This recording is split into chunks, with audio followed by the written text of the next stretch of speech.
You ever see some guy and look at his life and wonder what in the heck is he doing? His life is a dumpster fire. And I don't see how he's going to come out of this. What did it take for him to get this way? Well, in this episode, I'm going to tell you some of these things it may be going on in his life, probably going on in his life, if not a good bit of all of them or some portion of it. So, in this video, we are going to discuss 9 things that men do to ruin their lives. Guaranteed, if you do these things, you will ruin your life. So, the whole goal is not to do these things, of course. So, I know my buddy Christian is on here. What's up, fam? Good to see you, brother.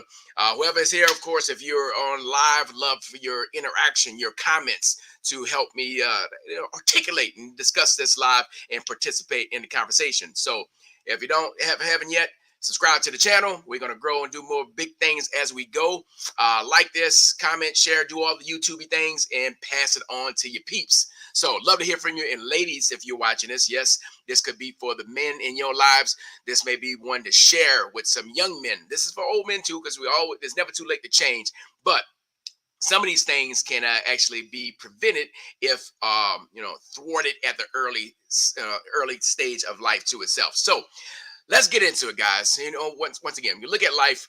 There's some a lot of times we come to these either habits or we come to this precipice in our life where we can go one way or the other according to the rules and the things that we follow. And that whole saying of experience is the best teacher. No, that is not the best experience. The wise person says, I'm going to listen to and pay attention to the experience of others and learn from others. So some of these things, I've made the mistakes myself. Now sitting in them is one thing, but a lot of these things we can avoid. We can avoid if we have the wisdom and understanding and belief that somebody has gone before us to give us some examples. Of course, the Bible is the first example that gives us the truth. And so many times life circumstances and situations, he gets us in and puts us in places with other individuals to help us sharpen, to be better at that particular craft, the thing that we're talking about. So let's get into it. I'm going to come straight out the bat with the first one that heavy hitting as we go here. And number one way to destroy your life is to choose the wrong spouse. Now, of course, we're talking about men choosing their wives. Choosing the wrong spouse can change everything. When a man leaves a wife, he cleaves to his wife. He become one flesh. That woman is going to make or break or keep you even at one point in time, whoever it is that you bring into your life. So it is very important that you choose wisely, that you don't do anything hastily to choose that person in your life that you plan on doing life with. You are one flesh. You become one with that person. So it really matters when it comes down to that. So number one is, don't ignore red flags. All right, don't ignore the red flags. So Mitch says he's saved so far. He's saved so far. I don't know. We're gonna make sure, dog. We got you, Mitch. We got you. We're gonna find out. Said he saved so far. So choosing the wrong spouse. Marrying someone that you're not. The Bible talks about being being equally yoked. And of course, that means equally yoked in beliefs, equally yoked in the ideas, in vision. Very similar. It doesn't have to be like you're doing the exact same thing, but there's got to be some core things that you believe in. You may I want to have 5 kids, and that woman says, I don't have kids at all. Okay, that's something you need to find out ahead of time. What does that mean? So my situation, my wife had a child before we got married, and so I'm like, okay, are you done with kids? Because I want to have 1 or 2 more at least. And so if it would have been a deal breaker for her to say, you know what, I don't want any more kids, I'm done. That would have been a deal breaker. Okay, but fortunately, we had more kids and all those things kind of came in place. But 75% of divorced couples cited a lack of commitment as a reason. So are you committed to financial gain? Are you committed to going to church, being involved in church, being involved in your community? Some of those things are going to be deal breakers because you're going to live separate lives if you're not on one accord. Okay, so some of those things, as far as just ideas and thought processes of where you plan on going, are your visions in alignment? Are you in alignment in regards to the type of people that you want to become? You're not there yet if you're getting started off in marriage, but where are you going? Are you both having aspirational goals to serve, to share, or is it to just be status quo? So if one person is really ambitious, and I've seen this happen, my parents and other folks, one person is really ambitious and want to do great things, other person kind of a homebody, is even Steven. It can work, but it may make things very difficult when it comes down to one wants to travel, but one wants to not stay at home. One has an idea about money. Money is one of the biggest things. Obviously, infidelity and all those kind of things like that. But the way you view money, the way you spend money, those things can really wreak a lot of havoc inside of a relationship if you're not on one accord with that. And one person saves a lot. Some person is more frivolous with their spending. All those things can make a difference. But you gotta go back to what we used to say. I don't. This is probably not PC terms in it, but you can't be Captain Save a Hole. You can't be the guy that's taking somebody who going to try to save a woman from not from her. Today's statements will be she's for the streets. Brothers, don't try to bring a woman from that she's for the streets. She might not be salvage. Look, you can't change anybody. A lot of times as guys, we're Mr. Fix It. We want to fix the situation, and I'll fix her. And there's things even in my own marriage. I thought I was going to be able to fix it and change my wife. That not unless she want to do it. Not unless she is willing to make these changes along the way. It's not up to me to change her. It's not going to happen. Ladies, you're not going to change the guy too as well. So, just go ahead and put the tool belt off, put the screwdriver down, the hammer, all the things that you're going to chisel and form this person into being somebody who he's not, or form this lady to be someone that she's not.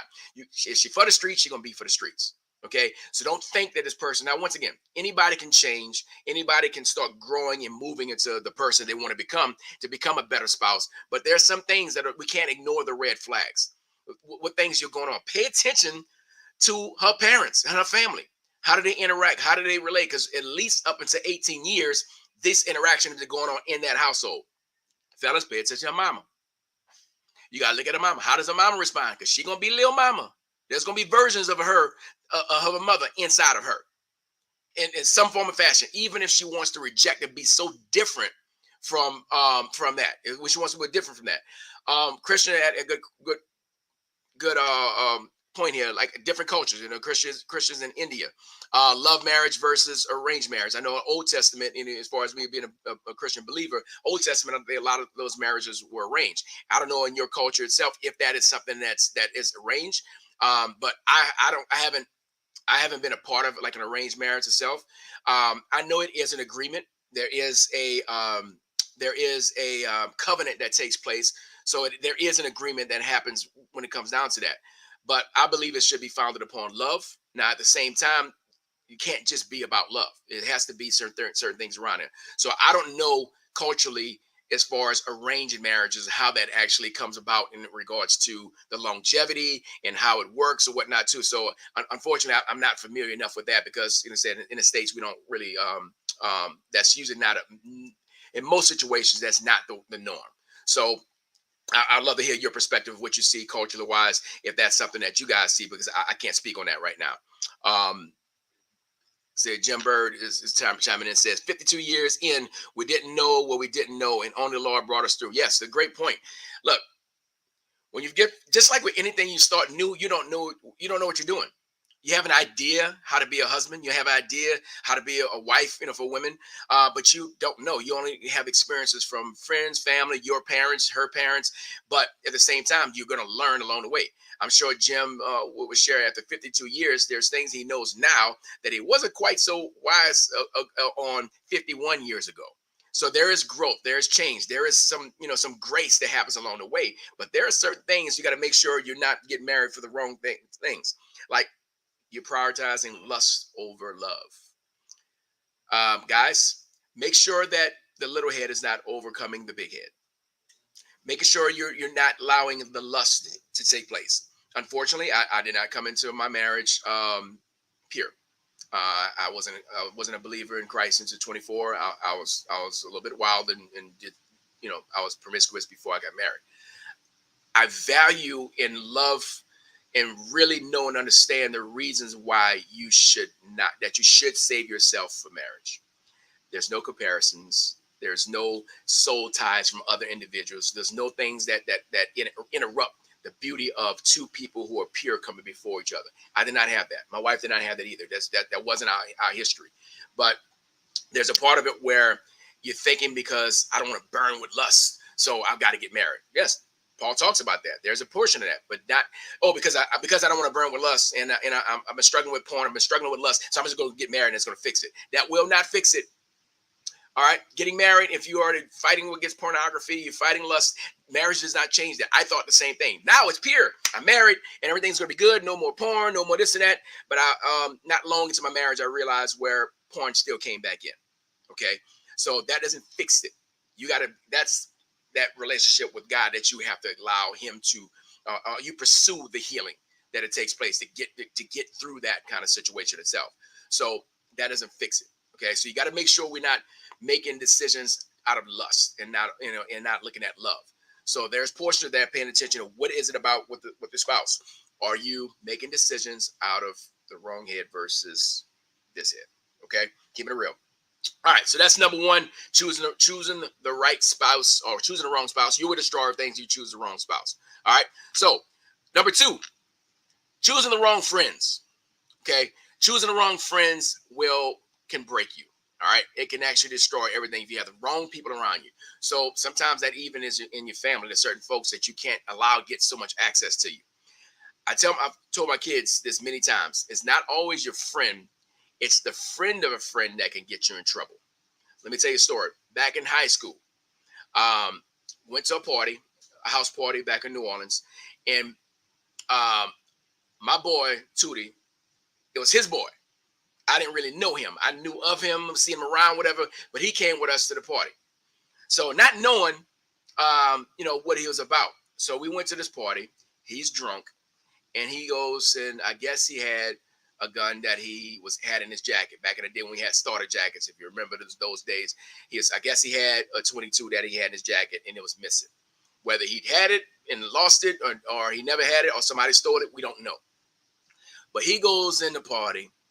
And he's inside. We're inside his house party, and he's like, "Man, somebody stole my 22, and if somebody don't give me my gun back, I'm coming back with an AK-47. I'm gonna spray the whole place out."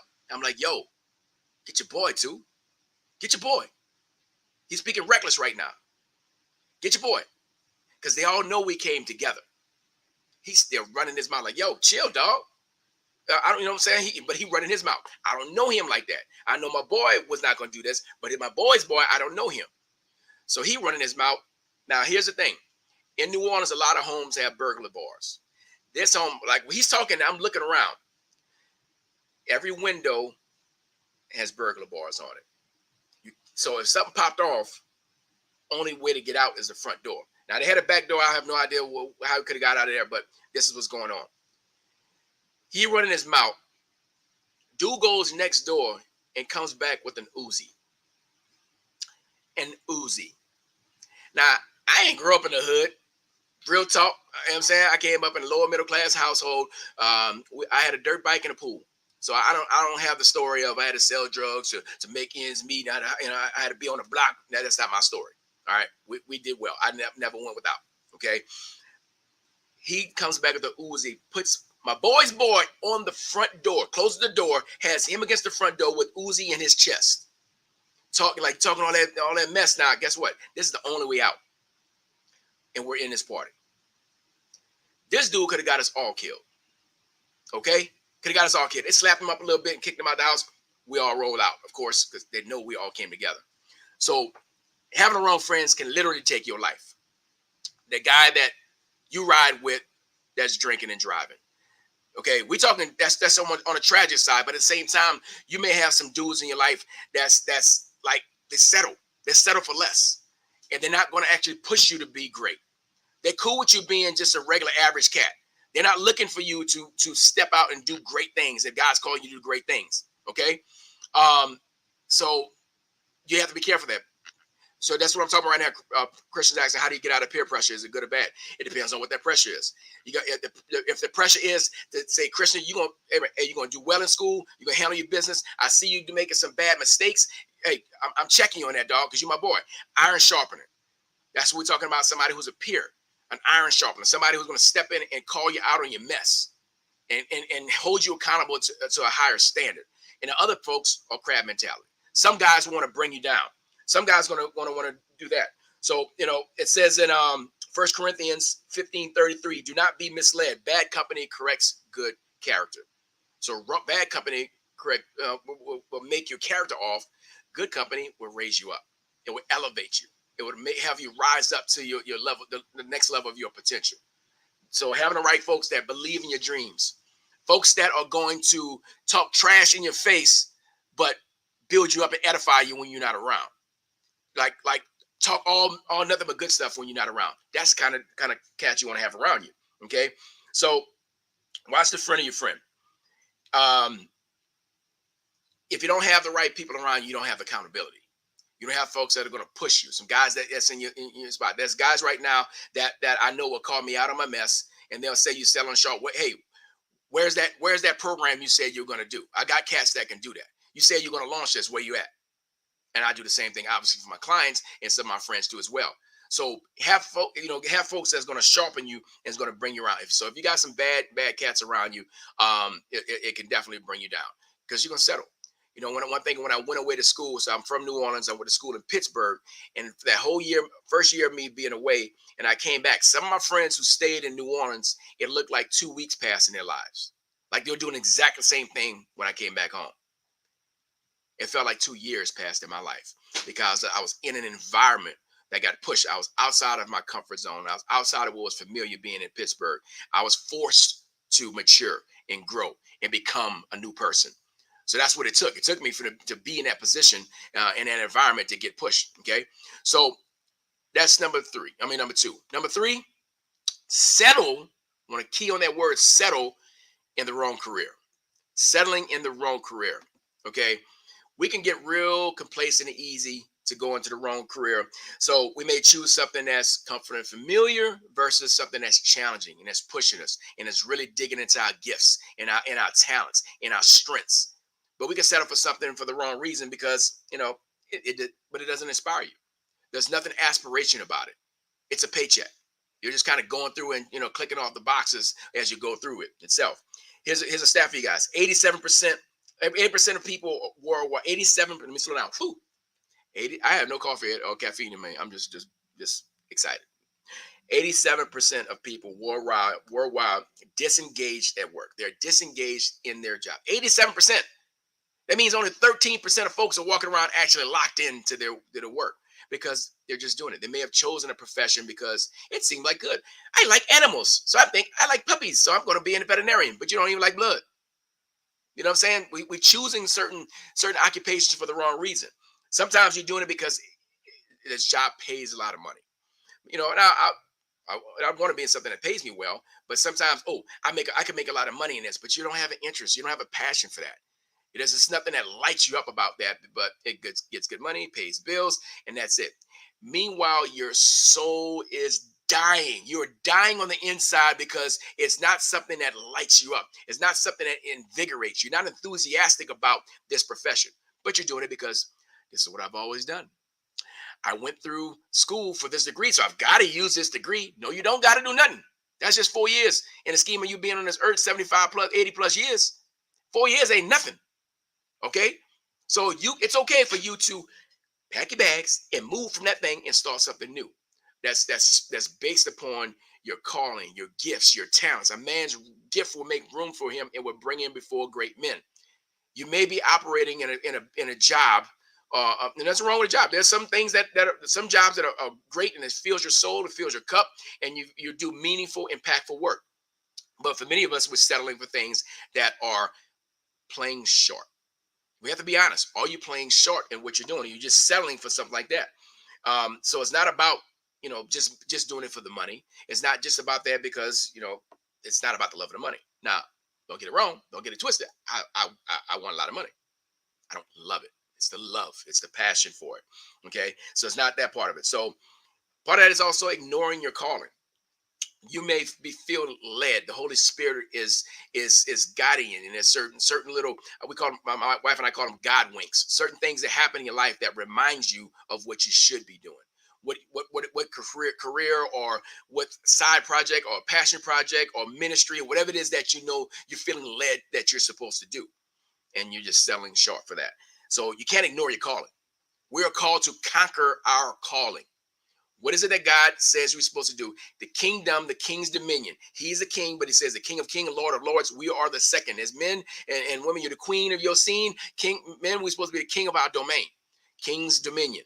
There's dominion. There's a certain people that we're called to serve, to love, to lead, to coach, to mentor, to build something beautiful with that's bigger than ourselves. So part of that says I've got to be able to be in the right place. I've got to be operating on it. One thing is some of us, our career and our job itself is the thing that sustains us and gives us the overflow to build into the other thing. So everybody's different. It's not one way to make this happen. The way God is calling you to do it, it may be different the way somebody else is doing it. Okay. So you do have to pay attention to what that is and how things are going. Okay. Um, Jim says, if you get a job you love, you'll never work another day. That's true. Job that you love and it supports your calling and supports those particular things, supports your lifestyle, supports your calling, and it's fulfilling. So many men are out there just doing things that are not fulfilling. It's not meaningful work. And if you pay attention to what in the Bible, God created Adam. He gave him meaningful work before he gave him a wife. Paul says, I'd rather be single like me, and so you can dedicate your time and your energy to the ministry. Now, you say, of course, I'd rather that because you can be all in, like they call Paul all in Paul. He was all into serving. Before he became a Christian, when he was persecuting Christian, he was all in on that side of things. So when he came over to Christianity, he was all in on those side of things. And he was able to dedicate his life to the ministry. So there's parts of it where your life is going to be indicative of that. You're all in as part of what you do itself. So we can't ignore those things. We can't ignore, or you can, but you're going to fail at life and be miserable and all those particular things itself. Pay attention to your gifts. Pay attention to the strengths that you have and what you bring to the table that are going to be beneficial for the kingdom of God and going to be beneficial to the people you are called to love, serve, and lead. Okay. So that's settling in the wrong career. Don't do that. That's number 3. Number 4, don't have a clear vision. Okay. We've got to have a clear vision for our life, for our work, for our relationships, for our health, all those particular things. We've got to have a clear vision because we don't want to be caught drifting, just drifting through life. And if you don't decide and decide on a path will be assigned to you. If you don't choose to say, this is what I'm going to do, I'm going to decide to go this route. Yeah, I'm going to make this happen. Society, parents, mentors, whatever it is, they will assign it to you. So you have to be intentional with your moves. Okay, you have to be intentional with those particular things when it comes down to having a vision. Proverbs 29:18 says, where there is no vision, the people perish. The people, you the people. First and foremost, if you don't have the vision for yourself, you're the people that perish. So guys, you have to have a clear vision on where you're going to go, because like I said, you'll look back and then 20 years have passed, decades passed, and you haven't done anything productive towards your calling. You haven't done anything productive towards whatever it is that you know that God is calling you to do in this particular season. You can easily get caught in those particular things itself. Okay, so have big goals. What are some hard and high goals that you can shoot for? What are those particular things that you're going to create systems and you're going to create structure and you're going to get folks around you that's going to allow you to bring the vision into place? You start, putting some core values together, some things that are essential to you as an individual or as an organization. If you're building something yourself, what are those things that are essential for you that you're going to follow? Having a clear vision. You shouldn't be driving with your eyes closed. That's not a good idea. All right. I'm better when I have these on because I cannot see the movie. I can't see the screen if I don't put these things on. So we know that, and the vision comes from within. The eyes are just a way of that. We see through the vision of inside of our mind and in our subconscious as well as in our heart. Okay, what the Holy Spirit is revealing in us through His Word, through life, through other interactions about where we should be going. So we have to choose the path. We have to decide on, this is the route that I'm going. Now, once again, things will shift and change along the way. Have a vision. Okay, what about a decade? A decade. What am I going to be committed to for the next decade? Because after that, you're probably going to do something different. If you look back 10 years ago, you're probably doing something different. or doing the way you do the thing you do, you're doing it different. There's some kind of expansion, I would hope to say. If not, if you're doing the same thing the exact same way, you might be just playing short, might be playing small. Okay. So which brings us into the next one. Number 5, play the victim. The more you play the victim, the more you stay the victim. There's a part of you that has to be able to rise up, as my boy Jim would say, rise up. You have to rise up above the situation. Look, some of you guys have dealt with some really traumatic things. You may have been abused, may have been molested, may have been taken advantage of in so many different ways where it wasn't your fault. But it's up to you in how you respond, how you rise up from that situation, that tragedy, that trauma, that heartbreak, that letdown. It's up to you. You have to take ownership. You have to take ownership of that particular situation that says, you know what? I can use this. I can turn this pain into purpose. I could take this mess and make it part of my message. I could take what's happening that has happened to me, and it could be something that now I have a crusade towards. I have a mission now that I'm going towards, that because of that situation, I'm not going to allow that to happen to other people's lives. So when you play the victim, you blaming others. It strips you the power to change. Because if I own the problem, I can own the solution. If I don't own the problem, I have to, and I hope I'm staying the victim of it. I'm waiting for someone else to come save me. I'm waiting for some circumstance, some situation to pull me out of this muck and mire, versus me actually digging deep and gripping in and climbing out, or getting the resources, calling on people that can help pull me out. But I can't depend on one day somebody see me in this pit. I call it, the pit of despair, where anxiety, depression, suicidal thoughts, not enoughness, lack of self-worth, chaos, havoc, all these things are happening in that pit, and we got to get out of the pit. We can't stay down there. So that means I can't be the victim. I can't whine about the situation. That's all going to do is destroy where I'm at. But if I want to continue to play the victim, I'm going to stay the victim, and I'm always looking for someone to come and save me, someone to come rescue me from this particular situation. So am I taking ownership? You want to get caught in self-pity. Dwelling on self-pity keeps you stuck in the past, and you can't move forward. You stay stuck in that situation because you keep ruminating on that situation. You keep ruminating on the past, and you give it too much energy. What you focus on expands. If I focus on all the bad that happened, I can't see the good. It clouds me. I've got blinders on that keeps me away from the outcome of change, the transformation, the recovery, the redemption that God has in store for me. I'm closing all that off if I'm playing the victim. Okay, so that's what growth starts, when you can actually take responsibilities. Galatians 6:5 says, "For each one should carry their own load." Each one should carry their own load. There is a burden that we carry. Now we can leave the burdens, the heaviness of it, at the foot of the cross. That's what the word says, to leave our burdens at the foot of the cross. Now there are consequences, whether it was self-inflicted or for some circumstance or situation that's come around. Then at the same time, I can own the recovery. I can own the restoration. I can give that to God and play a part. I've got to still take action. Faith without works is dead. I've got to do the action.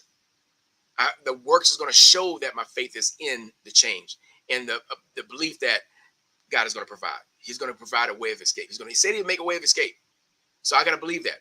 Am I believing that wholeheartedly, or am I just sitting back and waiting for circumstances and situations to come and change? Okay, that's up to us. So number 7, kind of did I do that? Yeah, I did 6. No, I didn't do it. I did victim. My bad. 6. 6 is isolation.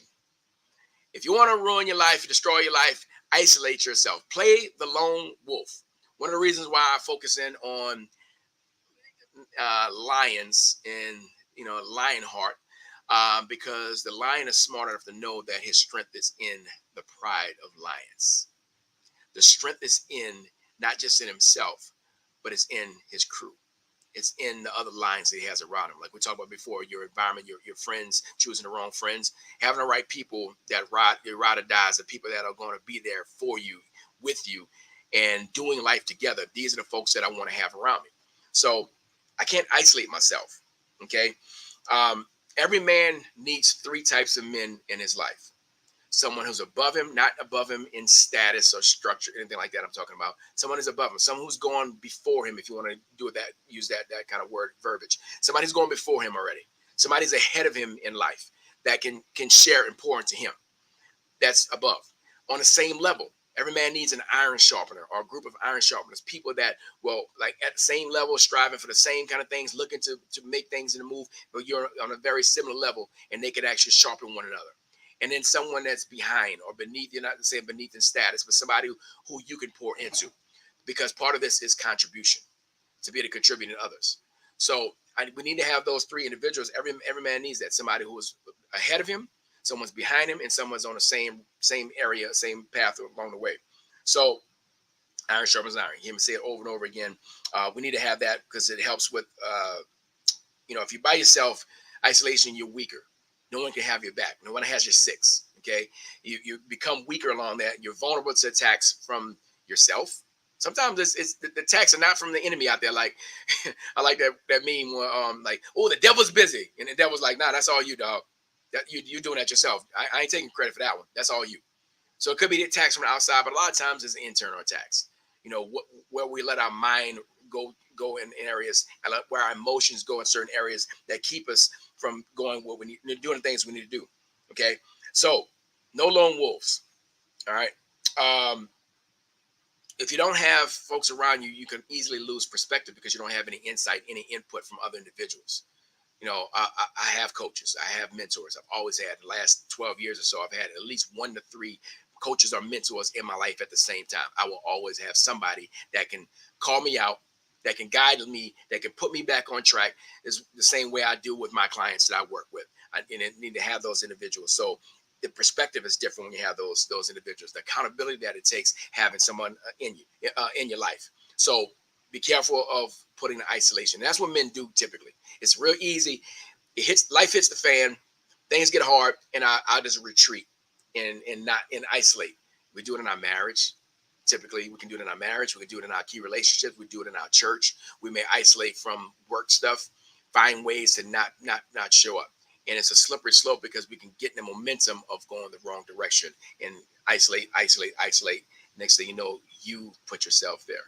You put yourself in this place, and now you add that with being a victim, and then that's what they did. They separate me. They've been wrong to me. All those particular things. So you got to watch the stories that ruminate along with that. Okay, so that's isolation. Number 7 is dwell on the past. If you continue to dwell on the past, you're going to ruin your life. Okay, why is that? Dwelling on the past, when you look back, that's one of the biggest keys to bringing on depression. Looking back with the regret, the shame, the guilt, all those things about what could have been and what could have happened, and all those things come up. And of course, the enemy likes to remind us of what we did wrong. He's the accuser of the brethren. He likes to remind us of our mistakes. When God says, "I threw those in the sea of forgetfulness," it's gone. He doesn't even remember that anymore because you're covered by the blood of Christ. That's the past. We hang on to it, and others like to remind us. It's funny if you recognize sometimes when you're rising up and doing greater things, some of your friends and family members would like to remind you of when you were not that. They like to remind you of when you were not that person. Okay. Philippians 3:13-14 says, forgetting what is behind and straining towards what is ahead, I press on toward the goal. I love that part. Straining. That means I'm fighting. I'm pressing towards the mark. That means that I'm responsible for my vision. I'm responsible for my path. I'm responsible to make this, to keep moving forward. I'm pressing in. I'm straining is what Paul says. So there's a part of it there's times when we got to get gritty. We have to be anti-fragile. We've got to be able to lock in to the things that are in front of us. Okay. So what does that look like as far as just looking at the things that I'm not here yet? The book, Dr. Benjamin Hardy, one of my favorite authors, the book, The Gap in the Game. We focus on, I haven't done this yet. I haven't been there yet, but you've made some progress. You made some changes. So we can't get so caught up on what we haven't done yet and what we call. I need to get hydrated.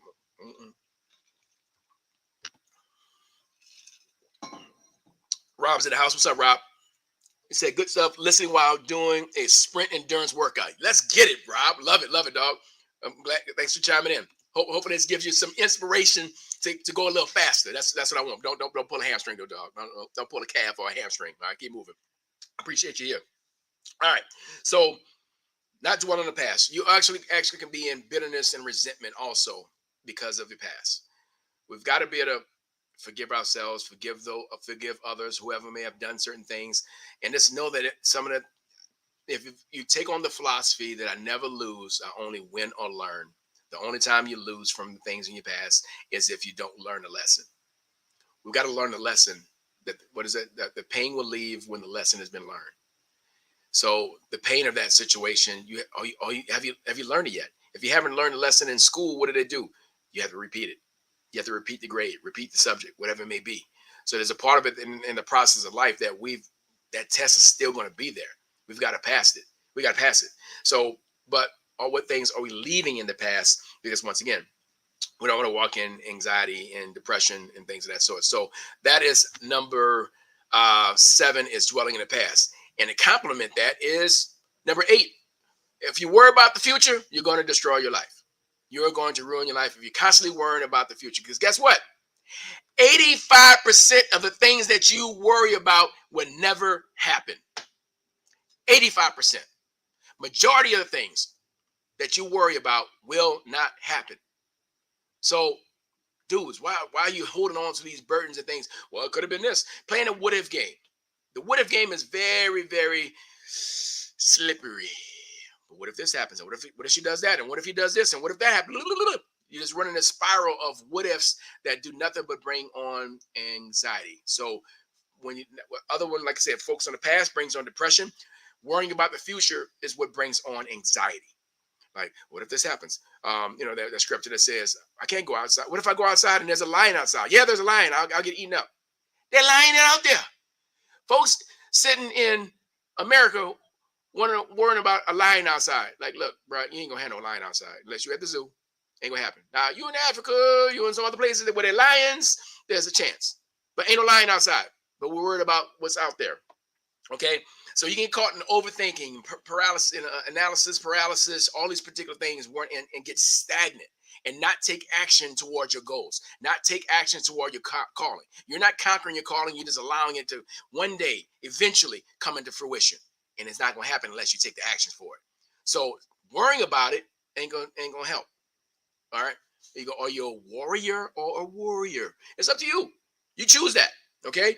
But what it does, it shows your lack of faith. Matthew 6:34. Therefore, do not worry about tomorrow, for tomorrow will worry about itself. Each day has enough trouble of its own.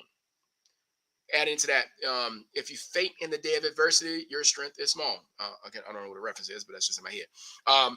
But that's a part of it where we know that we're lacking faith if we're worrying about tomorrow. The Bible says, be clear. This is a command. This is not just a suggestion. Okay, that don't worry about it. Don't worry. Be happy. Bobby McFerrin. There's a reason why that song made a lot of money and a lot of stuff, a lot of time there. All right. So be caught of that. Be careful that how much are you putting fear of what's coming and get worried about those particular things and not, nothing's coming. It's not going to happen. Most of the things aren't going to happen. Okay. Once again, if you're watching this, subscribe to the channel if you haven't yet. Like this, comment.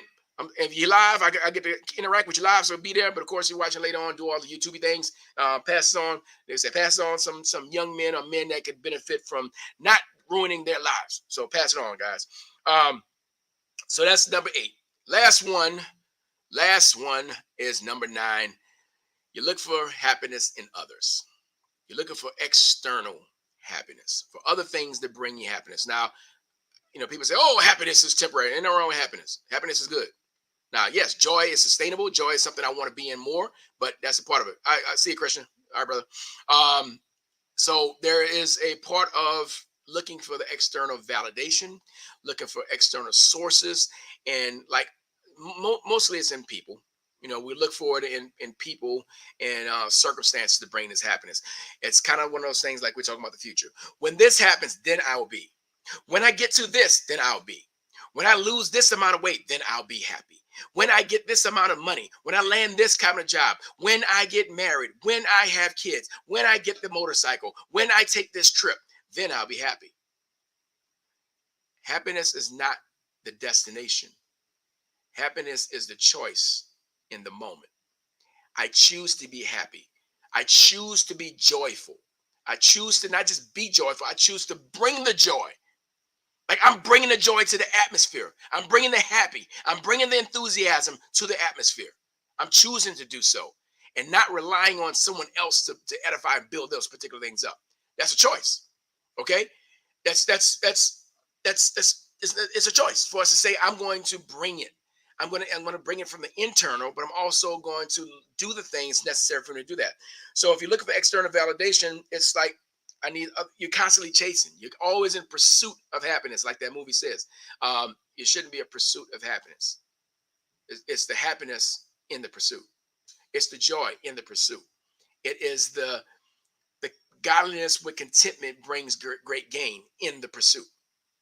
So I'm not looking for the external things. I'm not waiting for it to come for me to be happy.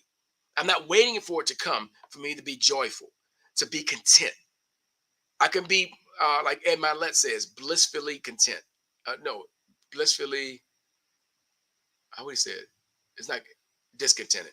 So meaning I'm content, but I'm happy where I'm at, but I want more. There is more in there. There's more, more blessings. There's another level that I should be rising up to. Okay, so what happens is when you're looking for outside, you actually start neglecting your self-discipline, okay, and your self-development. You don't do the things that pour into your spirit, pour into your calling, pour into where you're going to go. So there's certain books that you read, certain courses and places you go that develop you as an individual. And if you're looking for, external happiness, you're not going to be doing those things.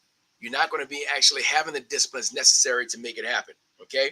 So even being, you know, we shouldn't be waiting on permission to do great things.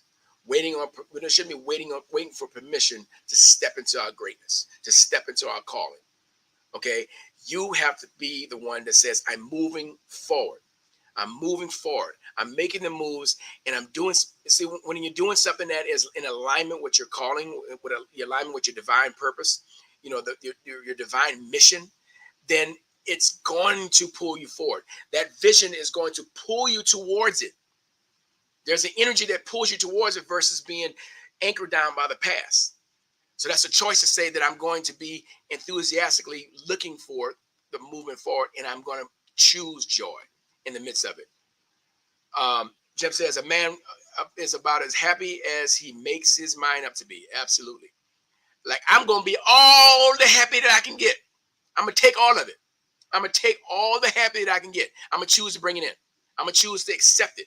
I'm looking for it. I'm looking for divine connections and divine appointments. Yes, that not to validate me, but to edify. Because especially if I get to coach, I'm called to have coaching conversations. I've done it my entire life. It's what I enjoy. It was what fills my cup. What I'm doing right now, there is no energy lost in this. There's no energy lost in this because I'm flowing through my gift, not from my gift.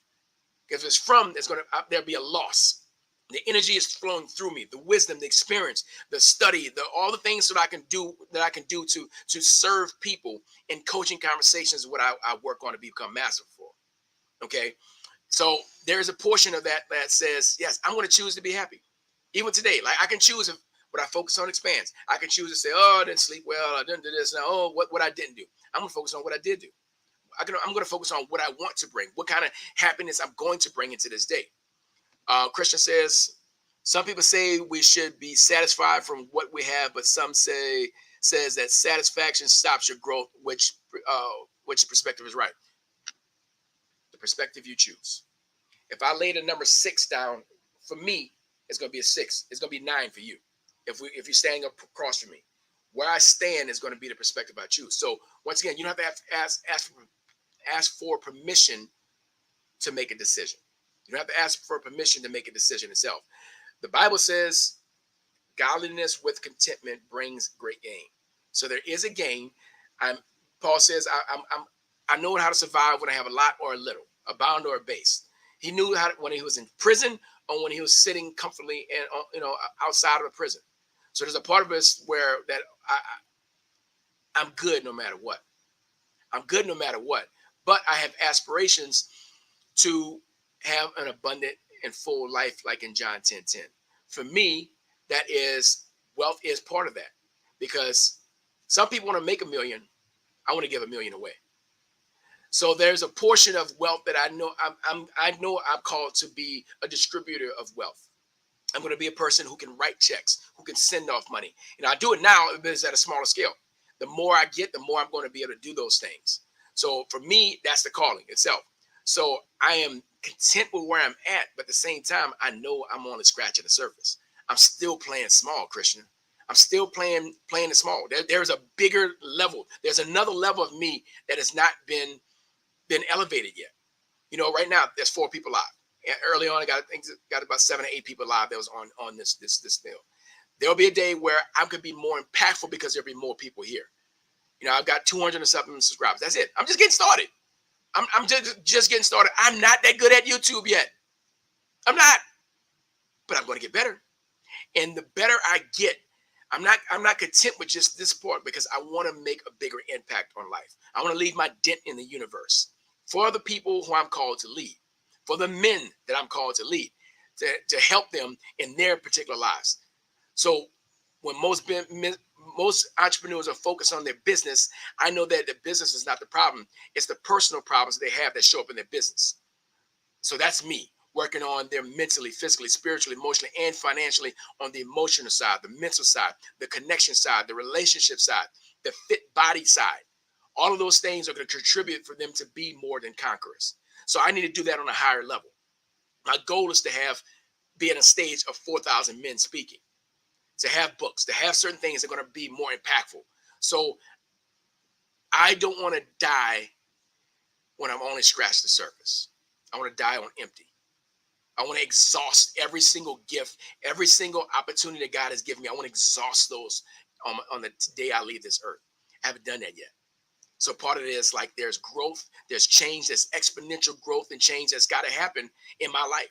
So I've got to own that path and say that this is part of my path, is to grow into the next level and the next level and the next level, because others are going to be impacted by me growing. So hopefully I answer your questions there. And hopefully this is a video that has helped you guys. Obviously, I do not want you to destroy your life. I do not want you to ruin your life, men. I want you to be great. I want you to step into the greatness God has in front of you. But these 9 things, if you follow them, you will destroy it. So let's do everything we can to not fall in these pitfalls, to not fall into these traps that the enemy has set, society has set, all those things that are out there to hold us back. We are overcomers. We're more than conquerors. We're called to be kings of our dominion. King of your thing is what I want you to do. And that's going to come from your divine calling. That's going to come from your meaning, your purpose that God has placed in front of you. And so let's go out, be great. So hopefully, guys, like I said, subscribe, like, share, comment, do all the cool things there. And love y'all. God bless. Go hard. Peace.